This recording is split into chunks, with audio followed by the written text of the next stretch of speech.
السلام عليكم ورحمة الله وبركاته. إن الحمد لله إن الحمد لله نحمده ونستعينه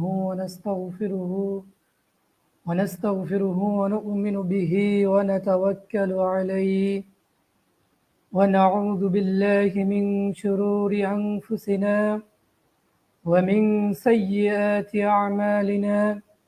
من يهده الله فلا مضل له ومن يضلل فلا هادي له، وأشهد أن لا إله إلا الله وحده لا شريك له، وأشهد أن محمدا عبده ورسوله صلى الله عليه وسلم، الذي يرسله بالحق بشيرا ونذيرا وداعيا إلى الله بإذنه وسراجا منيرا.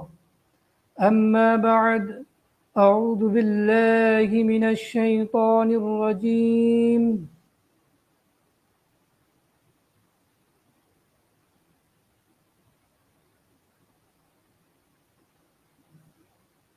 ومن يبتغ غير الإسلام دينا فلن يقبل منه. وقال الله تعالى: اليوم أكملت لكم دينكم وأتممت عليكم نعمتي ورضيت لكم الإسلام دينا. قال رسول الله صلى الله عليه وسلم: إن أصدق الحديث كتاب الله، وأحسن الحدي هدي محمد صلى الله عليه وسلم، وشر الأمور محدثاتها، وكل محدثة بدعة، وكل بدعة ضلالة، وكل ضلالة في النار. আলহামদুলিল্লাহ, সর্বপ্রথম মহান রব্বুল আলামিনের দরবারে কালিমাতে শুকরিয়া আদায় করি যে মহান রব্বুল আলামিন আমাদেরকে এত ব্যস্ততার মাঝেও আল্লাহ সুবহানাহু ওয়া তাআলা আমাদেরকে আজকের এই প্রোগ্রামে সুন্দরভাবে উপস্থাপনা করার জন্য তৌফিক দান করেছেন।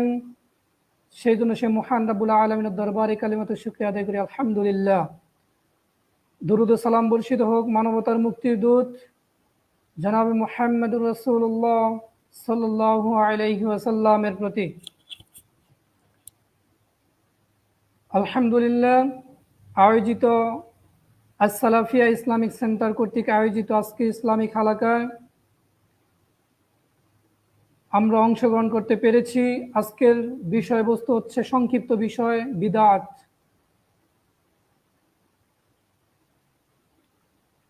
আল্লাহ সুবহানাহু ওয়া তাআলা আমাদেরকে এই পরিস্থিতিতে, বর্তমান যে পরিস্থিতি আমাদের বাংলাদেশে বন্যার মধ্যে এবং এই বৃষ্টি, এত সমস্যার সম্মুখীন, প্রাকৃতিক দুর্যোগ, এই সমস্যার জন্য আল্লাহ সুবহানাহু ওয়া তাআলার দরবারে সাহায্য প্রার্থনা করছি। আল্লাহ সুবহানাহু ওয়া তাআলার রহমত বর্ষণ হোক আমার এই প্রিয় মাতৃভূমির প্রতি। সর্বপ্রথম আজকের আলোচনায় আমি মূল বিষয় সম্পর্কে আলোচনা করব, ইনশাআল্লাহ সংক্ষিপ্ত আলোচনা করব। মা তাওফীকি ইল্লা বিল্লাহিল আলিয়্যিল আযীম।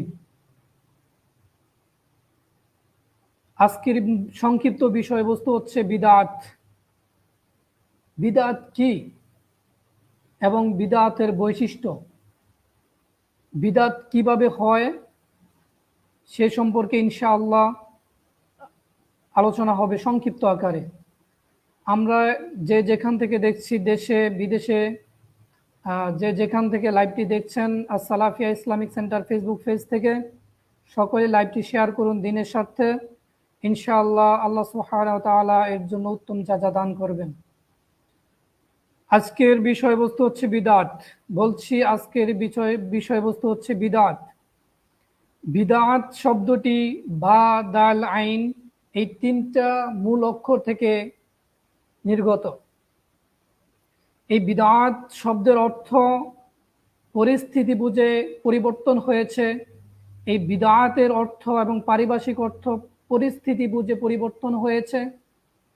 সর্বপ্রথম এই বিদআত শব্দটি আল্লাহ সুবহানাহু ওয়া তাআলা পবিত্র কুরআনুল কারীমে উল্লেখ করেছেন। বাদিউস সামাওয়াতি ওয়াল আরদ, আল্লাহ সুবহানাহু ওয়া তাআলা পূর্বের কোনো অনুলিপি ছাড়াই, পূর্বের কোনো স্যাম্পল ছাড়াই আল্লাহ সুবহানাহু ওয়া তাআলা আসমান এবং জমিন সৃষ্টি করেছেন। অর্থাৎ আল্লাহ সুবহানাহু ওয়া তাআলা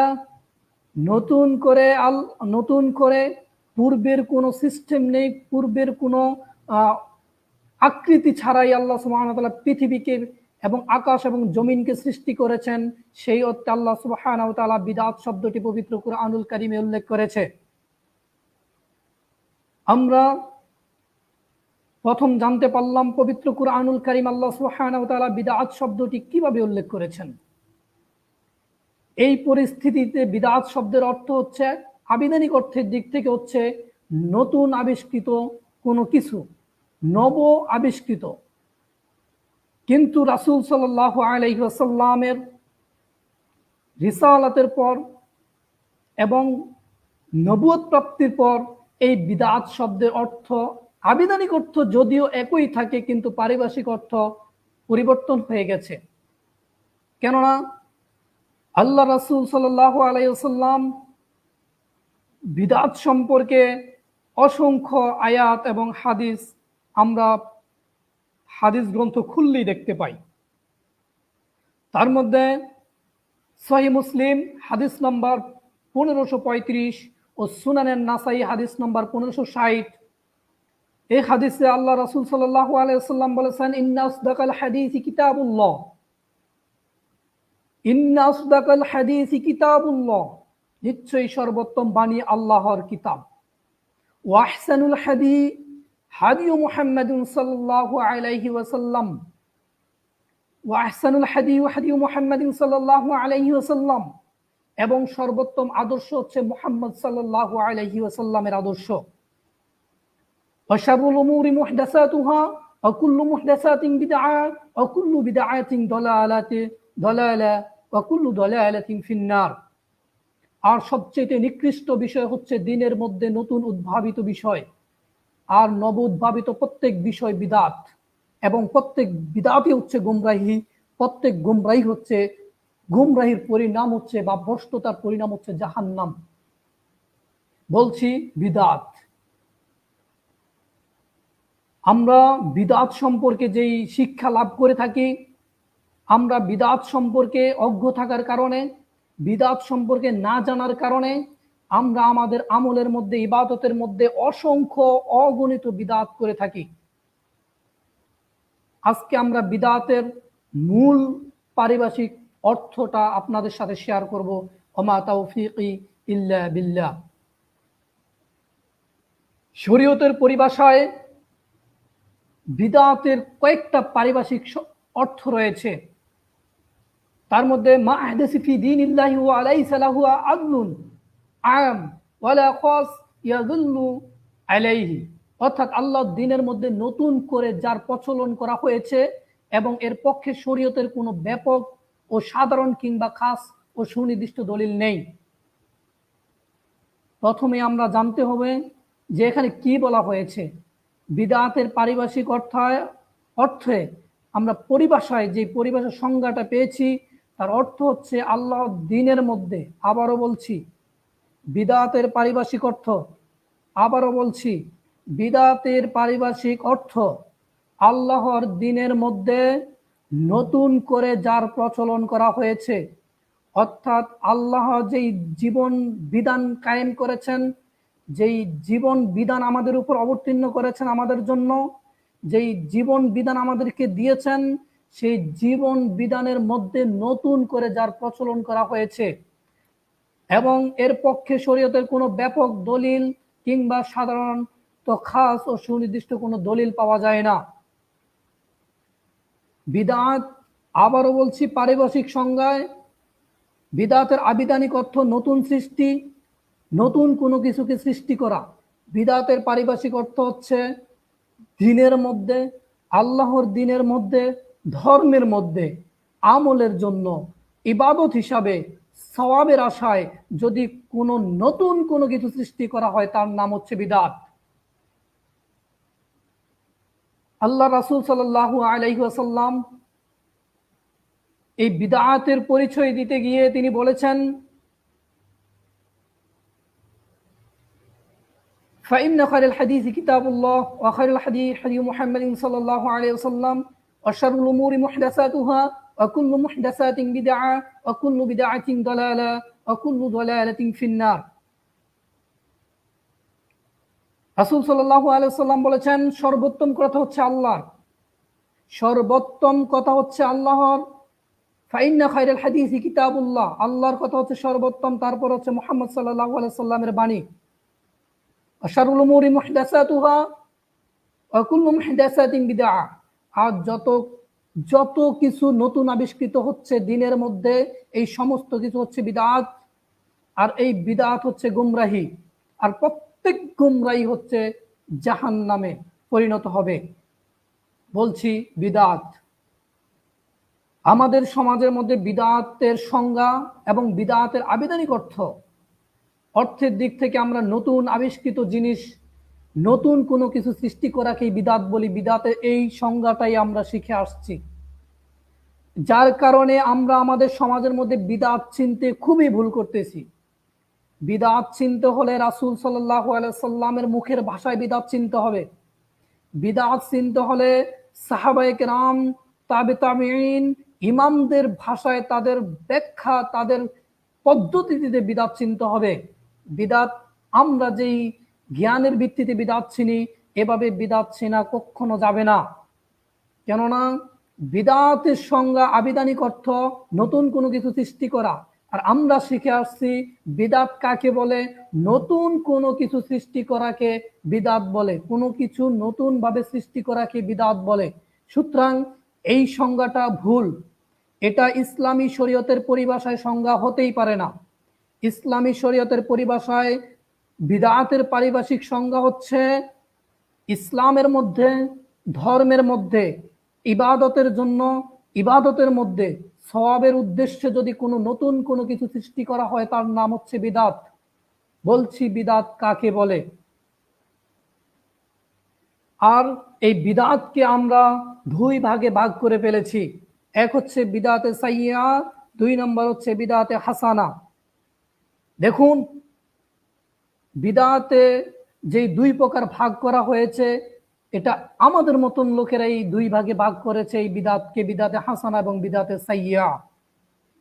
অথচ আমরা যদি রাসূল সাল্লাল্লাহু আলাইহি সাল্লামের দিকে যাই, কোরআন এবং সহিহ সুন্নাহর দিকে চলে যাই, তখন আমরা দেখব বিদআত এই সমস্ত ইবাদতের মধ্যে নতুন কোনো ইবাদত সৃষ্টি করার কোনো এখতিয়ার এই পৃথিবীর কোনো আলেম, পৃথিবীর কোনো মানুষ, পৃথিবীর কোনো কাউকে এই এখতিয়ার আল্লাহ সুবহানাহু ওয়া তাআলা দিয়েছেন কিনা, রাসূল সাল্লাল্লাহু আলাইহি সাল্লামের অনুমোদন আছে কিনা।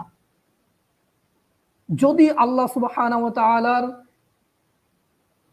দিনের মধ্যে যদি নতুন কোনো কিছু সৃষ্টি করার যদি এখতিয়ার না থাকে, অনুমোদন না থাকে, তাহলে আপনার আর আমার কি হবে। আল্লাহ সুবহানাহু ওয়া তাআলা পবিত্র কুরআনুল কারীমে সূরা আল ইমরানে বলেছেন, ওয়া মান ইয়াবতাগি গায়রাল ইসলাম দীনা ফালান ইউকবালা মিনহু, যে ব্যক্তি ইসলাম ছাড়া অন্য কোনো দিন অনুসন্ধান করে কখনোই তার কাছ থেকে গ্রহণ করা হবে না। ওই দিন, ওই আমল কখনো তার কাছ থেকে গ্রহণ করা হবে না। আল্লাহ সুবহানাহু ওয়া তাআলা ধীরকণ্ঠে বলেছেন, ওয়া মান ইয়াবতাগি গায়রাল ইসলাম দীনা, যে ব্যক্তি ইসলাম ছাড়া অন্য কোনো দিন অনুসন্ধান করে, ধর্মের মধ্যে যে জীবন বিধান দেওয়া রয়েছে, ধর্মের অনুসরণে কোরআন সুন্নাহ অনুযায়ী যেই আমল রয়েছে, ওই আমল, ওই ইসলাম ছাড়া, ওই আমল ছাড়া যদি দিনের মধ্যে অন্য কোনো কিছু অনুসন্ধান করে, আল্লাহ সুবহানাহু ওয়া তাআলা বলেছেন ফালা ইয়াকবালু মিনহু, তা কখনোই তার কাছে গ্রহণ করা হবে না। অর্থাৎ এই আমল পরিত্যাজ্য, এই আমল আল্লাহ সুবহানাহু ওয়া তাআলা কখনো গ্রহণ করবেন না। কেন? আল্লাহ সুবহানাহু ওয়া তাআলা পবিত্র কুরআনুল কারীমে সূরাতুল মাঈদা আয়াত নম্বর 3 বলেছেন, আল ইয়াউমা আকমালতু লাকুম দীনাকুম ওয়া আতমামতু আলাইকুম নি'মাতি ওয়া রাদিতু লাকুমুল ইসলাম দীনা। আল্লাহ সুবহানাহু ওয়া তাআলা পবিত্র কুরআনুল কারীমে বলেছেন, আজ আমি তোমাদের জন্য তোমাদের দ্বীনকে পরিপূর্ণ করে দিলাম এবং ইসলামকে তোমাদের জন্য দ্বীন হিসাবে মনোনীত করলাম। সুতরাং এই আয়াত থেকে, পবিত্র কুরআনুল কারীমের আল্লাহর এই বাণী থেকে আমরা এই সিদ্ধান্তে উপনীত হতে পেরেছি যে আল্লাহ সুবহানাহু ওয়া তাআলা তার দ্বীনকে সাজিয়ে দেওয়ার জন্য, দ্বীনের জীবন বিধান ব্যবস্থা করার জন্য, এই নিয়ম পদ্ধতি বিধান চালু করার জন্য এখতিয়ার একমাত্র আল্লাহ সুবহানাহু ওয়া তাআলা। আল্লাহ সুবহানাহু ওয়া তাআলা পবিত্র কুরআনুল কারীমের এই আয়াতের মাধ্যমে তার দ্বীনকে পরিপূর্ণ করে দিয়েছেন, তার ইসলামের এই জীবন বিধানকে পরিপূর্ণ করে দিয়েছেন। তার যেই আমল করলে আল্লাহ সুবহানাহু ওয়া তাআলা কল্যাণ দান করবেন উম্মতের জন্য, সেই আমলকে পরিপূর্ণ করে দিয়েছেন। সেই জন্য সে আল্লাহ সুবহানাহু ওয়া তাআলা পবিত্র কুরআনুল কারীমের এই আয়াতে বলেছেন, আজ আমি তোমাদের দ্বীনকে, তোমাদের জীবন বিধানকে পরিপূর্ণ করে দিলাম। আল্লাহ সুবহানাহু ওয়া তাআলা এই দ্বীন একেবারে কমপ্লিট করে দিয়েছেন। তারপরে আসেন রাসূল সাল্লাল্লাহু আলাইহি ওয়াসাল্লামের দিকে। রাসূলুল্লাহ সাল্লাল্লাহু আলাইহি ওয়াসাল্লাম তার নিজের কাছ থেকে, নিজের বুদ্ধি থেকে, নিজের ইচ্ছাকৃতভাবে কোনো বিধান, কোনো পদ্ধতি, কোনো আমল এই পৃথিবীর জমিনে তিনি কাউকে করার অনুমোদন দেন নাই। রাসূল সাল্লাল্লাহু আলাইহি ওয়াসাল্লাম তিনি জানতেন কোন আমলের মধ্যে কল্যাণ রয়েছে, তিনি জানতেন কোন আমলের মধ্যে নেকি রয়েছে, তিনি জানতেন কোন আমল করলে আল্লাহ সুবহানাহু ওয়া তাআলা সবচাইতে প্রিয় বান্দা হওয়া যায়। সেই জন্য আল্লাহ রাসূল সাল্লাল্লাহু আলাইহি ওয়াসাল্লাম আমাদেরকে, আমাদের এই দ্বীনকে পরিপূর্ণভাবে কমপ্লিটলি সাজিয়ে গুছিয়ে আমাদের মাঝে পৌঁছে দিয়ে গেছেন। আল্লাহ রাসূল সাল্লাল্লাহু আলাইহি ওয়াসাল্লাম তিনি দ্বীনকে পরিপূর্ণভাবে উম্মতি মুহাম্মাদি সাল্লাল্লাহু আলাইহি ওয়াসাল্লামের কাছে প্রচার করেছেন। অর্থাৎ রাসূল সাল্লাল্লাহু আলাইহি ওয়াসাল্লাম বিদায় হজের ভাষণে বলেছিলেন, আজ আপনাদেরকে, অর্থাৎ সাহাবীদেরকে তিনি প্রশ্ন করলেন, আমি কি আপনাদের কাছে পরিপূর্ণ দ্বীনকে পৌঁছাতে পেরেছি? আমি কি আপনাদের কাছে পরিপূর্ণ আল্লাহর দেয়া বিধান কি পৌঁছাতে পেরেছি? আপনাদেরকে কি এমন কোনো আমল বাকি নেই যা আপনাদের কাছে পৌঁছানোর প্রয়োজন, যার মধ্যে আল্লাহর কল্যাণ রয়েছে, এমন কোনো কিছু বাকি রয়েছে কিনা? অর্থাৎ আমি আপনাদের কাছে পরিপূর্ণ দ্বীন পৌঁছাতে পেরেছি কিনা? তখন এত লক্ষ হাদিস আমাদের কাছে পৌঁছে দিয়েছেন রাসূল সাল্লাল্লাহু আলাইহি ওয়াসাল্লাম। ওই দিন সেই সাহাবীরা উত্তর দিয়েছেন, ইয়া রাসূলুল্লাহ, হ্যাঁ, আপনি আল্লাহ সুবহানাহু ওয়া তাআলার কাছ থেকে যেই দ্বীন, যেই ধর্ম পেয়েছেন তা আমাদের কাছে কমপ্লিটলি পৌঁছাতে পেরেছেন। অর্থাৎ সেই দিন পর্যন্ত রাসূল সাল্লাল্লাহু আলাইহি ওয়াসাল্লামের যেদিন এই সাক্ষ্য গ্রহণ করা হয়েছে, যেদিন এই দ্বীনকে পরিপূর্ণ করে দেওয়া হয়েছে, সেদিন পর্যন্ত রাসূল সাল্লাল্লাহু আলাইহি ওয়াসাল্লাম আমাদের কাছে পরিপূর্ণ জীবন ব্যবস্থা, পরিপূর্ণ আমল, পরিপূর্ণ কল্যাণের সমস্ত পথ আমাদেরকে দেখিয়ে দিয়ে গেছেন। অর্থাৎ বলছি বিদআতের পথ, বিদআত কি? আসুন রাসূল সাল্লাল্লাহু আলাইহি ওয়াসাল্লাম আমাদেরকে কোন পথে দেখিয়ে গেছেন। রাসূল সাল্লাল্লাহু আলাইহি ওয়াসাল্লাম সাহাবায়ে কেরামদের, মুষ্টিময় কিছু সাহাবায়ে কেরামদের সামনে তিনি দাঁড়ালেন এবং তিনি প্রথমে একটি সরল রেখা, সোজা করে একটা সরল রেখা টানলেন। তারপরে তিনি আঁকা বাঁকা করে কয়েকটা বক্ররেখা টেনে দিলেন এবং তিনি বললেন, সরল রেখার মধ্যে ধরে বললেন, এটা হচ্ছে সরল পথ, এটা হচ্ছে ইহদিনাস সিরাতাল মুস্তাকিম, এটা হচ্ছে মুস্তাকিম, এটা হচ্ছে হিদায়াতের পথ, এটা হচ্ছে জীবন ব্যবস্থা আল কুরআন এবং সহিহ সুন্নাহর পথ। আর তিনি ওই বক্র রেখাগুলো দেখিয়ে দিয়ে বলেছেন, এটা হচ্ছে আঁকা বাঁকা পথ।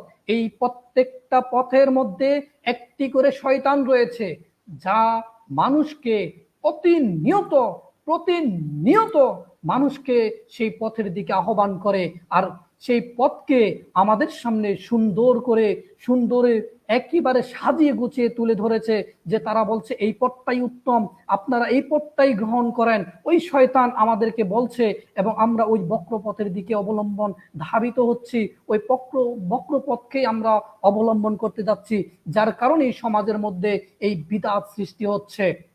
যে সম্মানিত শ্রোতাবিন্দু, আমরা আজকে বুঝাতে চাচ্ছি বিদআত সম্পর্কে সংক্ষিপ্ত আলোচনা ইনশাআল্লাহ।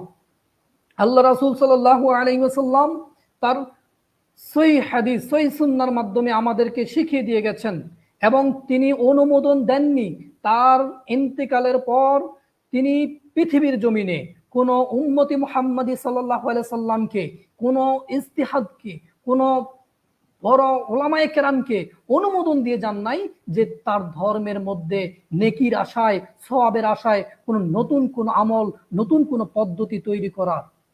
কেননা দেখুন, আজকে আমাদের সমাজে জাল হাদিসের নামে অসংখ্য হাদিস প্রচলিত রয়েছে, যে জাল হাদিসের কারণে আমরা অসংখ্য বিদআতে আমল করতে যাচ্ছি। আল্লাহ রাসূল সাল্লাল্লাহু আলাইহি ওয়াসাল্লাম বলেছেন, মান আমিলা আমালান লাইসা আলাইহি আমরুনা ফাহুয়া রাদ। রাসূল সাল্লাল্লাহু আলাইহি ওয়াসাল্লাম বলেছেন, তোমরা যদি এমন কোন আমল করে থাকো যে আমলটার ব্যাপারে আমি রাসূল অনুমোদন দেই নাই, অর্থাৎ ওই আমলটা আমি রাসূল করি নাই, তাহলে ওই আমলটা পরিত্যাজ্য, ওই আমলটা বাতিল, ওই আমলটা বাতিল, ওই আমলটা বাতিল। তাহলে আপনি উত্তর দিন, আপনি কোন প্রেক্ষিতে আপনি রাসূল সাল্লাল্লাহু আলাইহি ওয়াসাল্লামের ধর্মের মধ্যে নতুন করে বিধান তৈরি করার সাহস পেয়েছেন? জবাব চাই। রাসূল সাল্লাল্লাহু আলাইহি ওয়াসাল্লাম যেখানে বলেছেন, আল্লাহ রাসূল সাল্লাল্লাহু আলাইহি ওয়াসাল্লামের একটি হাদিস যেটা আমরা সবসময় অহরহ শুনতে পাই, রাসূল সাল্লাল্লাহু আলাইহি ওয়াসাল্লাম তিনটি কথা বলেছেন। এক, তোমরা আমার কাছ থেকে যা শুনতে পাও তা প্রচার করো, বাল্লিগু আন্নি ওয়ালাউ আয়া। তোমরা যা পাও তা প্রচার করো। তোমরা আমাদের কাছ থেকে যদি একটি মাত্র আয়াত পাও, সেই আয়াতটি অন্যের কাছে পৌঁছিয়ে দাও। তারপরে 2 নম্বরে তিনি বলেছেন, বেশি বনী ইসরাইলদের কাহিনী বলো। 3 নম্বরে বলেছেন, এই 2টা কথার কবর দিয়েছেন একবারে দাপন, যাতে করে এই 2টা কথার মধ্যে কোনো জাল হাদিস, এই 2টা কথার মধ্যে যাতে কোনো ধরনের অতিরিক্ত কোনো কথা না বলতে পারে, অতিরিক্ত কোনো আমল না বানাতে পারে। এই 2টা কথার পরে 3 নম্বর কথা রাসূল সাল্লাল্লাহু আলাইহি ওয়াসাল্লাম বলেছেন, যদি তোমরা প্রচার করো সেই কথাটা যদি আমি রাসূলের না হয়, যদি আমি রাসূলের নামে মিথ্যা কথা প্রচার করো, মিথ্যা বাণী প্রচার করো, তাহলে তোমার থাকার জায়গা জাহান্নাম। সুতরাং দেখি আমাদের সমাজে অসংখ্য বিদআত রয়েছে, যে বিদআতগুলো আমরা সওয়াবের উদ্দেশ্যেই পালন করে থাকি। সুতরাং আমি বলতে চাচ্ছি, বিদআত আমাদের সমাজের মধ্যে যারা আমল করে, তারা সওয়াবের আশায়, ভালো কাজ মনে করে, উত্তম মনে করে এই বিদআতকে আমরা আমল করে থাকি, বা আমাদের সমাজের মানুষগুলো আমল করে থাকে। দেখুন, একজন যিনি বিদআত আমল করে তাকে যদি জিজ্ঞাসা করা হয় আপনি কেন এই আমলটা করেন, এটা তো রাসূল সাল্লাল্লাহু আলাইহি ওয়াসাল্লাম করেন নাই, এটা তো সাহাবায়ে কেরাম করেন নাই, এটা তো তাবেঈনরা করেন নাই, অর্থাৎ আপনারা কেন এই বিদআতটা আমল করতে যাচ্ছেন? তখন তাদের কাছ থেকে আমরা জবাব একটাই পাই, দলিল পাই না, কোরআনের আয়াত পাই না, হাদিসের কোনো রেফারেন্স পাই না, কোনো সাহাবীদের রেফারেন্স পাই না, তাবেঈনদের রেফারেন্স পাই না। তারা একটা কথাই বলবে যে এই জিনিসটা তো ভালো, এটা তো ভালো কাজ করলে গুনাহ কিসের? অর্থাৎ তারা বলতেছে এটা তো ভালো কাজ করলে গুনাহ কিসের? অথচ আল্লাহ রাসূল সাল্লাল্লাহু আলাইহি ওয়াসাল্লাম বলেছেন যে পৃথিবীতে এমন কোনো আমল নাই যেই আমল করলে, যে ইবাদত করলে আল্লাহর কল্যাণ পাওয়া যায়, আল্লাহর রহমত পাওয়া যায়, অসংখ্য নেকি পাওয়া যায়, জান্নাত হাসিল করা যায়, এমন কোনো আমল আমি বাদ রাখি না যা আমার উম্মতের কাছে পৌঁছে দিতে পারিনি। অর্থাৎ আল্লাহ রাসূল সাল্লাল্লাহু আলাইহি ওয়াসাল্লাম পরিপূর্ণ দিন আমাদের কাছে কমপ্লিটলি পৌঁছে দিয়েছেন। তার ভিতরে আমরা আবার ভালো কাজ কিভাবে প্রকাশ ঘটিয়ে থাকি। আসুন, যদিও মেনে নেই নরমালি ভাবে ভালো কাজ, কিভাবে এটা বিদআত প্রমাণ করতে হবে। আমি যদি বলি যে মাগরিবের সালাত হচ্ছে 3 রাকাত, অন্যান্য সালাতগুলো হচ্ছে জোর, শুধু মাগরিবের ফরজ সালাতটাই 3 রাকাত বিজোর, এটা কেমন জানি দেখায়, কেমন জানি দেখায়। আমি যদি এটা ভাবি, আমি যদি এটা ভেবে নেই যে মাগরিবের সালাতটা কেমন জানি দেখায়, 3 রাকাত, এটা মন চায় না, ভালো লাগে না, হয় 2 রাকাত পড়ি, না হোক নতুবা 4 রাকাত পড়ি। কেননা এটা বেজোর, অন্যান্য সালাত গুলা জোর হচ্ছে, আর এটা শুধু বেজোর, এটা কেমন জানি দেখায়। এই মন মানসিকতা নিয়ে আমি যদি বলি আজকে থেকে মাগরিবের সালাত 4 রাকাত, আজকে থেকে মাগরিবের সালাত আদায় করা হবে 4 রাকাত, 1 রাকাত আমরা বাড়িয়ে পড়লাম, তখন আমি যদি বলি আপনি মাগরিবের সালাতে কেন বাড়িয়ে পড়লেন 1 রাকাত, তখন আপনি যদি বলেন, আপনি উত্তর দিবেন যে মাগরিবের সালাতে 1 রাকাত বাড়িয়ে পড়েছি, আমি তো এখানে সালাত করছি, আদায় করছি, সূরা ফাতিহা পড়ছি, কিরাত পাঠ করছি, রুকু করছি, সিজদা করছি, তাসবিহ তাহলিল পাঠ করছি, এখানে তো খারাপ কিছুই নেই, এখানে অন্যায়ের কোনো কিছুই নেই, অন্যায়ের নামগন্ধ নেই, অন্য অপরাধীর কোনো নামগন্ধই নেই, অর্থাৎ এটা বিদআত কিভাবে হতে পারে? এটা তো ভালো কাজ, এটা নিঃসন্দেহে ভালো কাজ, সেজদা দেওয়া ভালো কাজ, রুকু করা ভালো কাজ, সূরা ফাতিহা পাঠ করা ভালো কাজ, কিরাত পাঠ করা ভালো কাজ। কিন্তু ভাই, তারপরে মাগরিবের সালাত 3 রাকাতের জায়গায় 4 রাকাত পড়লে আপনার এই সালাত আল্লাহর দরবারে কবুল হবে না। কেননা রাসূল সাল্লাল্লাহু আলাইহি ওয়াসাল্লাম মাগরিবের সালাত যে 3 রাকাত কিভাবে আদায় করতে হবে আমাদেরকে শিক্ষা দিয়ে গেছেন, অর্থাৎ সেইভাবেই আমাদের এই সালাতটা আদায় করতে হবে, নতুবা এই সালাত বিদআতের অন্তর্ভুক্ত হবে।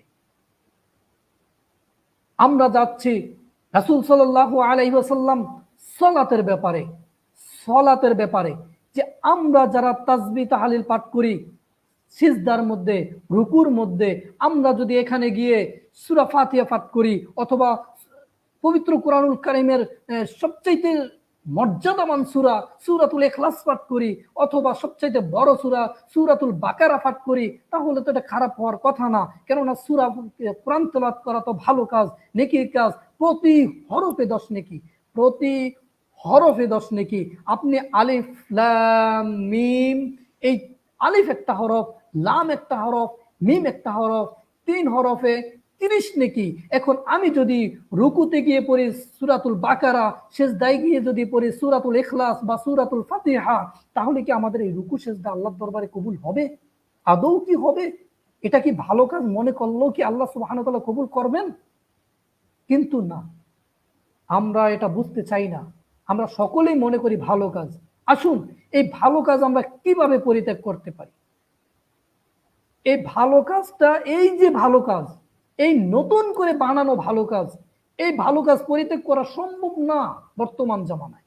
একজন চোর, একজন ডাকাত, একজন অপরাধীকে যদি আপনার অপরাধ ধরিয়ে দেওয়া হয়, ওই অপরাধীকে যদি অপরাধ চিহ্নিত করে দেওয়া হয়, তাহলে ওই অপরাধী সংকোচ বোধ করেন, তিনি নিজেকে ছোট মনে করেন, তিনি অনুশোচনা বোধ করেন যে আমি অন্যায় করেছি, আমি চুরি করেছি, চুরি করা অন্যায়, আমি ডাকাতি করেছি, ডাকাতি করা অন্যায়, আমি ধর্ষণ করেছি, ধর্ষণ করা অন্যায়, আমি হত্যা করেছি, হত্যা করা অন্যায়, তাহলে আমার এটা ছেড়ে দিতে হবে। আল্লাহ সুবহানাহু ওয়া তাআলা ক্ষমা করবেন না। আল্লাহ সুবহানাহু ওয়া তাআলার কাছে ক্ষমা পেতে হলে তাওবাতুন নাসুহা, অর্থাৎ উত্তম তাওবা করতে হবে আল্লাহর দরবারে, তাছাড়া ক্ষমা পাবো না। অর্থাৎ একজন চোরকে যদি চোরের পথ থেকে ফিরানো যতটা সহজ, কিন্তু একজন বিদআত আমলকারীকে, বিদআত যে আমল করে তাকে বিদআত থেকে পরিত্যাগ করার জন্য, বিদআতকে পরিত্যাগ করার জন্য যে পথ আমরা অবলম্বন করবো তা অনেক কঠিন।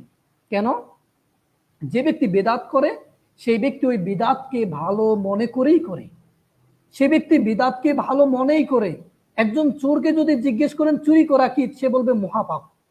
একজন ডাকাতকে যদি বলা হয় তুমি ডাকাতি করো, ডাকাতি করা কি, সে বলবে এটা পাপ, অন্যায়, অপরাধ।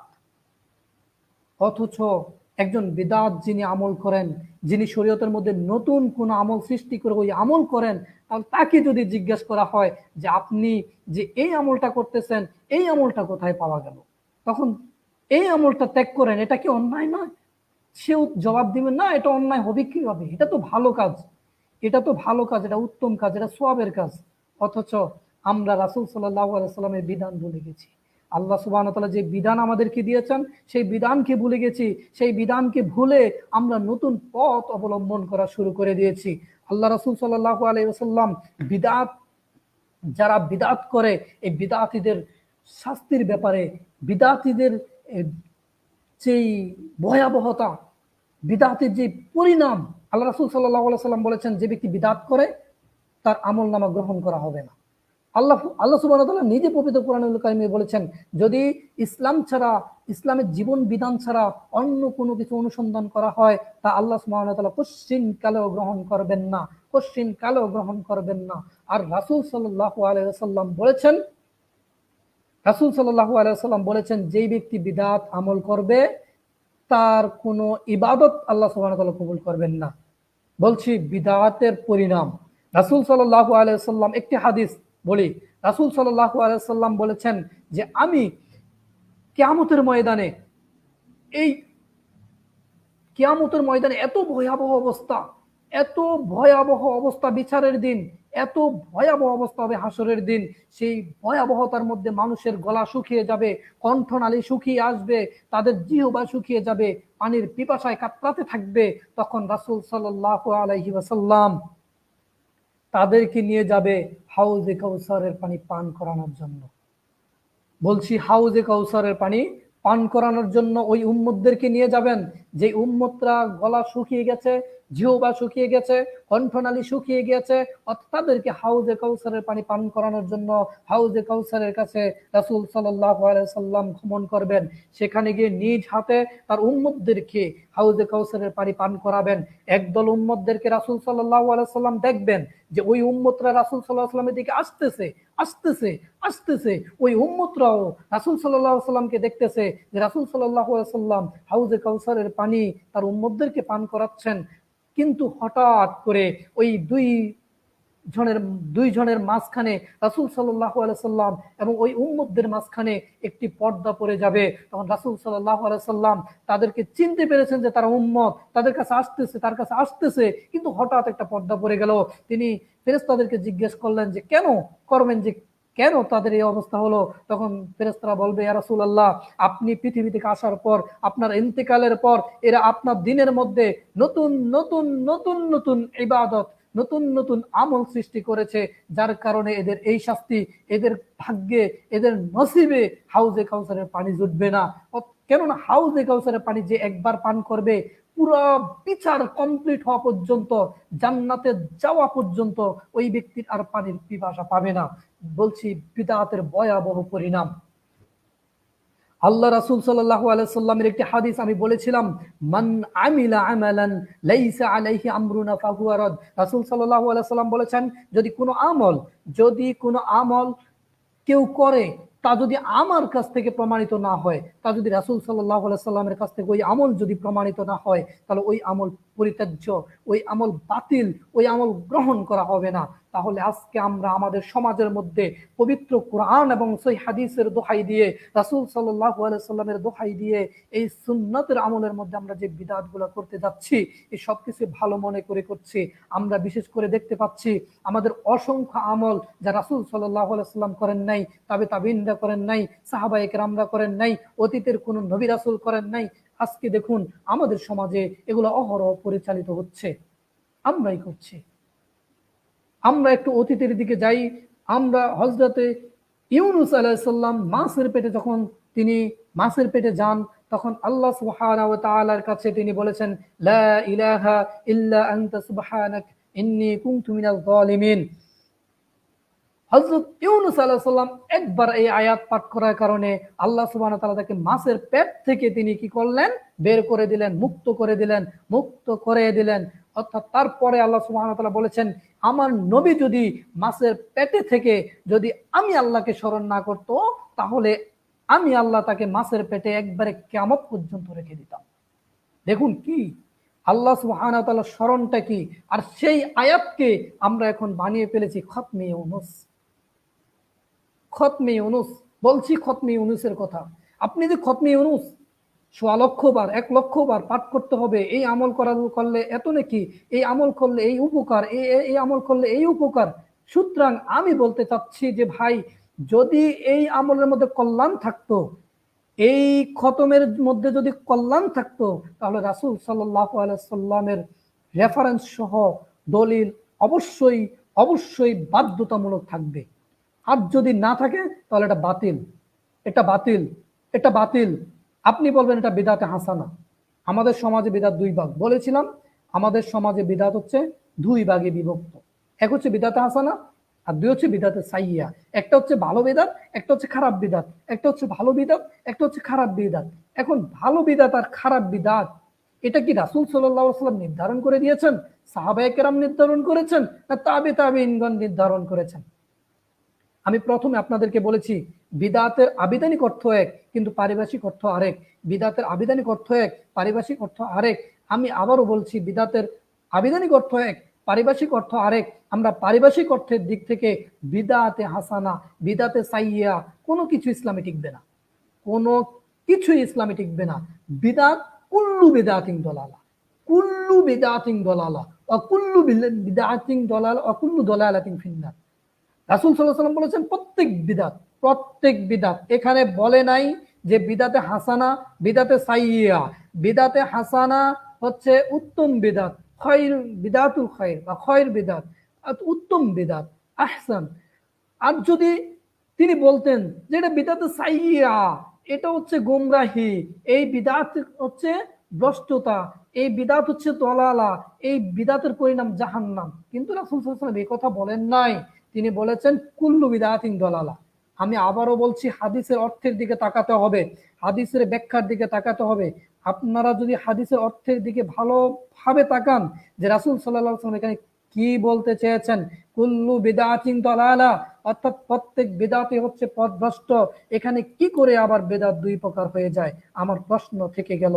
তারপর আসুন, আমাদের সমাজে যে ভালো কাজ, ভালো কাজের মধ্যে আরেকটি হচ্ছে অনেক অসংখ্য বেদাত রয়েছে আমাদের সমাজে, যা ভালো আমল করে মনে করে আমরা করে থাকি।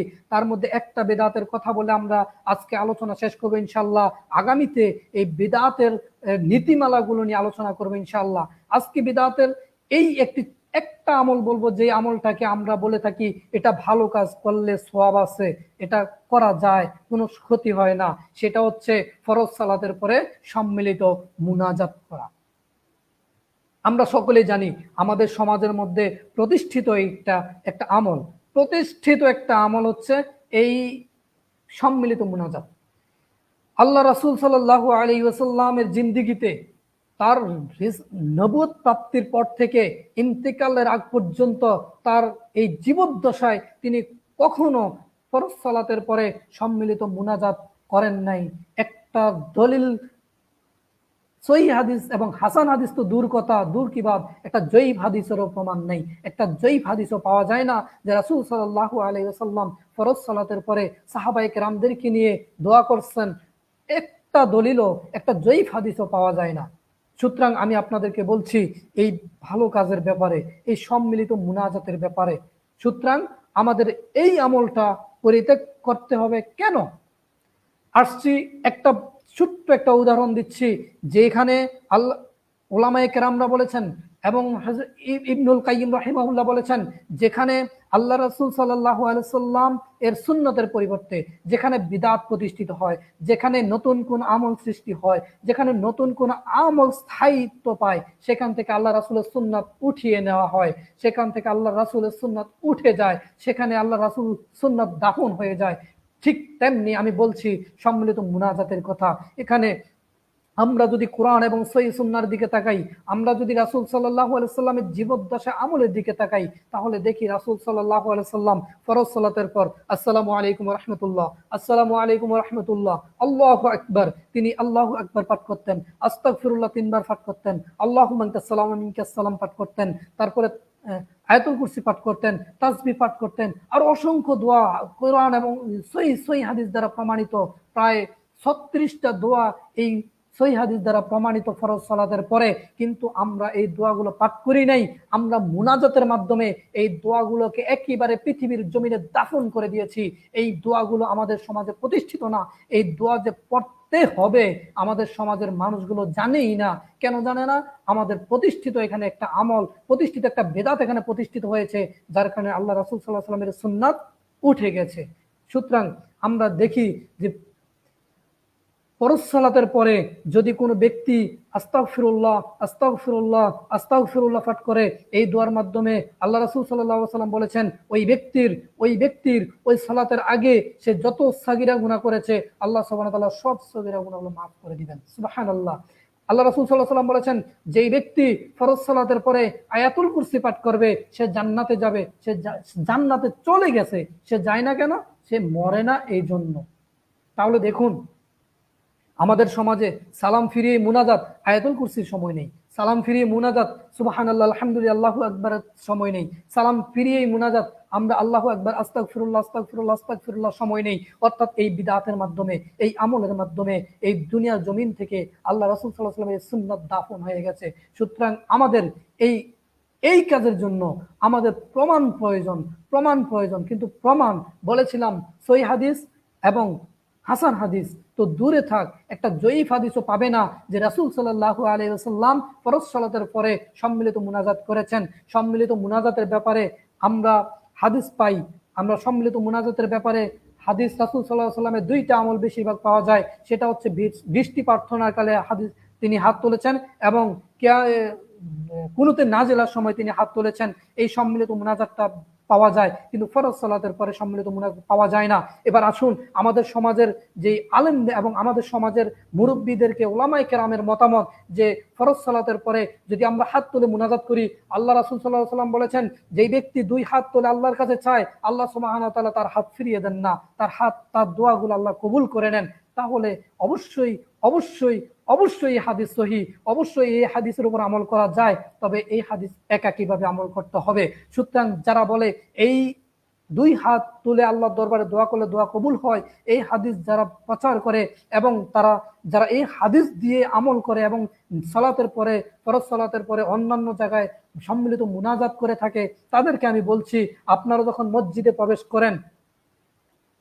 প্রবেশ করেন বিসমিল্লাহি ওয়াসসালাতু ওয়াসসালামু আলা রাসূলিল্লাহি আল্লাহুম্মা ইফতাহ লি আবওয়াবা রাহমাতিক, এই দোয়াটা পাঠ করেন। অর্থাৎ এই জায়গায় একটা দোয়া আল্লাহ রাসূল সাল্লাল্লাহু আলাইহি ওয়াসাল্লাম সেট করে দিয়েছেন। আপনার এই দোয়া পছন্দ হয় না, আপনার এই দোয়া ভালো লাগে না, এই দোয়া পড়তে মন চায় না, ছোট দোয়া, এখানে হাত তোলা যায় না, আল্লাহ রাসূল সাল্লাল্লাহু আলাইহি ওয়াসাল্লাম হাত তোলেন নাই, তাহলে আমাদের দোয়াটা কবুল করার জন্য আপনারা মসজিদের বাইরে থাকবেন, সব মুসল্লি মসজিদের বাইরে থাকবেন। ইমাম সাহেব সালাতের আগে মসজিদের সামনে যাবে, দুই হাত তুলে দোয়া করবে, রব্বানা যালামনা আনফুসানা ওয়া ইল্লাম তাগফির লানা, জীবনের সমস্ত গুনাহ নিয়া, সমস্ত কিছু নিয়া দুই হাত তুলবে, আল্লাহর কাছে চাইবে, আল্লাহর কাছে মাফ চাইবে, এবং তারপর বলবে আমরা মসজিদে ঢুকতেছি, আমাদেরকে কবুল করুন। তাহলে কি আদৌ কি তার এই দোয়া কি আল্লাহর দরবারে কবুল হবে? এটা কি সুন্নাহ সাব্যস্ত হলো? এটা কি রাসূল সাল্লাল্লাহু আলাইহি ওয়াসাল্লামের দেখানো অনুযায়ী হলো না। সুতরাং এটাই হচ্ছে বিদআত। অর্থাৎ রাসূল সাল্লাল্লাহু আলাইহি ওয়াসাল্লাম যে আমল, যে কার্যক্রম, যে সুন্নাত, যে তরিকা আমাদেরকে দেখিয়ে দিয়েছেন, সেই তরিকায় আমাদের আমল করতে হবে। ওই তরিকার বাহিরে অন্য কোনো নতুন কোনো ইবাদত, নতুন কোনো আমল সৃষ্টি করা যাবে না। এই সমস্ত কিছুই হবে বিদআত। আল্লাহ সুবহানাহু ওয়া তাআলা আমাদের প্রত্যেককেই বিদআত সম্পর্কে জানার, বুঝার এবং বিদআত পরিত্যাগ করা তৌফিক দান করুন। কেননা আমাদের সমাজে আমরা যারা এই বিদআতকে ভালো মনে করে এই বিদআত করে থাকি, আমরা যার কারণে এই বিদআতকে ছাড়তে পারি না, সেই জন্য আমি তাদের প্রতি আমার অনুরোধ থাকবে যে আপনি বিদআত সম্পর্কে ভালোভাবে পড়ুন, ভালোভাবে জানুন। বিদআত সম্পর্কে আল্লাহ রাসূল কি বলেছেন, বিদআত সম্পর্কে আল্লাহ সুবহানাহু ওয়া তাআলা পবিত্র কোরআনে কি বলেছেন, দিনের মধ্যে নতুন কোন আমল সৃষ্টি করার সুযোগ আছে কিনা, দিনের মধ্যে নতুন কোন আমল করার সুযোগ আছে কিনা, কোরআন হাদিস স্টাডি করে দেখেন, তারপরে আপনারা আমাদের বিরোধিতা করবেন। আমরা কারো বিরুদ্ধে কথা বলতে চাই না। পবিত্র কোরআন এবং সহিহ সুন্নাহ প্রচার করাই হচ্ছে আমাদের একমাত্র লক্ষ্য এবং উদ্দেশ্য। অর্থাৎ আমরা যা জানি এবং যা জেনেছি তাই আপনাদের কাছে প্রচার করেছি। সুতরাং আমাদের সকলের উচিত পবিত্র কোরআন এবং সহিহ সুন্নাহ অনুযায়ী আমল করার এবং ওই অনুযায়ী জ্ঞান অর্জন করা। কেননা আল্লাহ রাসূল সাল্লাল্লাহু আলাইহি ওয়াসাল্লাম বলেছেন, তালাবুল ইলমি ফারিদাতুন আলা কুল্লি মুসলিম। এখানে আল্লাহ রাসূল সাল্লাল্লাহু আলাইহি ওয়াসাল্লাম আমাদের প্রত্যেককেই, শুধু আলেমদেরকে নয়, শুধু মাদ্রাসা ছাত্রদেরকে নয়, মসজিদের ইমামকে নয়, মসজিদের মুয়াজ্জিনকে নয়, মসজিদের মোতাওয়াল্লির জন্য নয়, এখানে আমভাবে সকলকে বলা হয়েছে। যতজন কালেমা পড়ে মুসলমান হয়েছে, যতজন মুমিন দাবি করে, যতজন ইসলামের মধ্যে আত্মসমর্পণ করেছে, ইসলাম ধর্ম গ্রহণ করেছে, প্রত্যেককে ঢালাওভাবে বলেছেন, তোমরা দ্বীনের জ্ঞান অর্জন করো, তোমরা জ্ঞান অর্জন করো, তোমাদের জন্য জ্ঞান অর্জন করা ফরজ। তাহলে আমাদের জ্ঞান অর্জন করতে হবে। মসজিদের ইমামের, মসজিদের মুতাল্লির, মাদ্রাসার মুহতামিম এদের উপর নির্ভর করলে হবে না। এদের উপর নির্ভর করলে আপনি গুমরাহী হবেন। হাদিস অসংখ্য রয়েছে। একটা কোরআন আয়াত বলি যে আপনি যদি ঢালাওভাবে, যদি আপনি কোনো মুহতামিমকে অনুসরণ করেন, আপনি ঢালাওভাবে কোনো খতিবকে অনুসরণ করেন, আপনি ঢালাওভাবে কোনো আলেমকে অনুসরণ করেন, আপনি গুমরাহী হবেন, আপনি গুমরাহী হবেন, আপনি গুমরাহী হবেন। এর থেকে বাঁচার জন্য আল্লাহ সুবহানাহু ওয়া তাআলা পবিত্র কোরআন সূরাতুন নিসা 59 নম্বর আয়াতে বলেছেন, ইয়া আইয়ু আউযু বিল্লাহি মিনাশ শাইতানির রাজিম, ইয়া আইয়ুহাল্লাযীনা আমানু আতিউল্লাহ ওয়া আতিউর রাসূল ওয়া উলিল আমরি মিনকুম فإن تنازعتم في شيء فردوه إلى الله والرسول وإن كنتم تؤمنون بالله واليوم الآخر ذلك خير وأحسن تأويلا। আপনারা উল্টে দেখবেন, পবিত্র কোরআন খুলে দেখবেন যে আয়াতে আল্লাহ সুবহানাহু ওয়া তাআলা কি বলেছেন। আল্লাহ সুবহানাহু ওয়া তাআলা ঘোষণা করেছেন পবিত্র কোরআনের সূরাতুন নিসার 59 নম্বর আয়াতে, হে ঈমানদারগণ, হে ঈমানদারগণ। এখানে ঈমানদার যারা কালেমা পড়েছে, যারা আল্লাহর প্রতি বিশ্বাস স্থাপন করেছে, যারা আখিরাতের প্রতি বিশ্বাস স্থাপন করেছে, কিয়ামতের প্রতি বিশ্বাস স্থাপন করেছে, ফেরেশতাদের প্রতি বিশ্বাস স্থাপন করেছে, কিতাব এবং রাসূল সাল্লাল্লাহু আলাইহি ওয়াসাল্লামের প্রতি বিশ্বাস স্থাপন করেছে, পরকালের উপর বিশ্বাস স্থাপন করেছে এবং যে ভাগ্যের তাকদিরে ভালো মন্দের উপর বিশ্বাস স্থাপন করেছে, তাদেরকে ডাক দিয়ে আল্লাহ সুবহানাহু ওয়া তাআলা বলেছেন, হে ঈমানদারগণ, তোমরা আনুগত্য করো আল্লাহর, আনুগত্য করো আমার রাসূলের। অর্থাৎ আল্লাহ সুবহানাহু ওয়া তাআলা বলেছেন তোমরা আমার আনুগত্য করো, আমার রাসূলের আনুগত্য করো। এবং তারপরে বলেছেন ওয়া উলিল আমরি মিনকুম, এবং তোমাদের মধ্যে যারা প্রতিনিধি, এখানে আসুন। এখানে বলা হয়েছে তোমাদের সমাজে যারা ইমাম, তোমাদের সমাজে যারা খতিব, তোমাদের সমাজে যারা মুতাআল্লি, তোমাদের সমাজে যারা মাদ্রাসার মুহতামিম, তাদেরকে অনুসরণ করো, তাদেরকে অনুসরণ করো। আল্লাহ সুবহানাহু ওয়া তাআলা পবিত্র কোরআনে বলেছেন এই আয়াত দিয়ে তারা আমাদেরকে তাদের দিকে ধাবিত করে। অথচ এই আয়াতের শেষে আল্লাহ সুবহানাহু ওয়া তাআলা বলেছেন ফাইন তানাযাতুম ফি শাইইন ফারুদ্দুহু ইলাল্লাহি রাসূল, যদি তোমরা এই যারা উলিল আমর তাদের মধ্যে যদি মতভেদ দেখতে পাও, মত পার্থক্য দেখতে পাও, তাহলে তাদেরকে নিয়ে আল্লাহ রাসূলের দিকে ফিরে যাও। ওয়া ইন কুনতুম তুমিনুনা বিল্লাহি ওয়াল ইয়াউমিল আখির, যদি তোমরা সত্যিকারের আল্লাহ এবং কিয়ামতের আখিরাতের প্রতি, পরকালের প্রতি বিশ্বাস স্থাপন করে থাকো, যালিকা খায়রু ওয়া আহসান তাউইলা, এটাই হচ্ছে তোমাদের জন্য সর্বোত্তম পথ। অর্থাৎ সুতরাং আমরা এই আয়াত থেকে শিক্ষা নেই বিদআত সম্পর্কে, এই আয়াত শিক্ষা নেই অন্ধ অনুসরণের জন্য, এই আয়াত থেকে আমরা শিক্ষা নেই ইসলামিক জ্ঞানগুলো কিভাবে অর্জন করব, আমলগুলো কিভাবে করে থাকবো, ইসলামটা কিভাবে, ইসলামের এই ধর্মের মধ্যে আমরা চলবো। সেই জন্য এই আয়াতই আপনাকে শিক্ষা দিবে আপনি কোন পথে যাবেন, কোন পথে চলবেন, কোন মতে যাবেন। আমরা আপনাকে আমাদের পথে ডাকি না, আমরা আপনাকে আমার পথে ডাকি না, আমার দলের প্রতি ডাকি না। আপনাকে আমি ডাকছি আল্লাহ এবং তার রাসূল সাল্লাল্লাহু আলাইহি ওয়াসাল্লামের পথে। ওয়াল্লাহি আল্লাহর কসম, ওয়াল্লাহি আল্লাহর কসম, ওয়াল্লাহি আল্লাহর কসম, আমি আপনাদেরকে আল্লাহর কোরআন এবং রাসূল সাল্লাল্লাহু আলাইহি ওয়াসাল্লামের সহিহ হাদিসের দিকে ডাকছি। আমি আমার দিকে ডাকি নই, আমি আমার দলের প্রতি ডাকি না। আপনারা সকলেই পবিত্র কোরআন এবং সহিহ সুন্নাহকে আঁকড়ে ধরেন। পবিত্র কোরআন এবং সহিহ সুন্নাহকে আঁকড়ে ধরলে, জামাতবদ্ধভাবে চললে আপনি কখনো ইসলাম থেকে খারিজ হবেন না। অর্থাৎ আপনাকে শয়তানও ধোঁকা দিতে পারবে না, শয়তান আপনাকে বক্র পথে নিতে পারবে না। আপনি সরল সোজা পথ পেয়ে যাবেন। আল্লাহ সুবহানাহু ওয়া তাআলা যেন আমাদের সকলকে এই অনুযায়ী আমল করা তৌফিক দান করেন। আল্লাহ সুবহানাহু ওয়া তাআলা যেন আমাদেরকে এই বিদআত সম্পর্কে জানার, বুঝার এবং বিদআত থেকে শিক্ষা নেওয়ার এবং এই বিদআত সম্পর্কে জেনে এই অনুযায়ী আমল করা তৌফিক দান করুন। আল্লাহ সুবহানাহু ওয়া তাআলা আমাদের প্রত্যেক বিদআত পরিত্যাগ করা তৌফিক দান করুন। আমরা যেন এই বিদআত পরিত্যাগ করে রাসূল সাল্লাল্লাহু আলাইহি ওয়াসাল্লামের সুন্নাত কায়েম করতে পারি। আল্লাহ সুবহানাহু ওয়া তাআলা আমাদের প্রত্যেককে সেই তৌফিক কামনা করুন। এবং সর্বশেষ আমার মাতৃভূমির জন্য আবারও দোয়া করছি। আমার মাতৃভূমি ভালো নেই, আমার মাতৃভূমির জন্য আল্লাহর কাছে প্রার্থনা করছি, আল্লাহ আপনি আমার মাতৃভূমিকে রহম করুন, আমার মাতৃভূমির প্রতি আপনার রহমত বর্ষণ করুন, আপনি করুণা করুন, আমার এই মাতৃভূমিকে হেফাজত করুন। আমার এই মাতৃভূমির মানুষগুলো আজ অনেকটাই অসহায় হয়ে আছে, আল্লাহ তাদের প্রত্যেককে আপনি হেফাজত করুন, তাদের প্রতি আপনার রহমত বর্ষণ করুন। আমিন। আসসালামু আলাইকুম ওয়া রাহমাতুল্লাহি ওয়া বারাকাতুহু।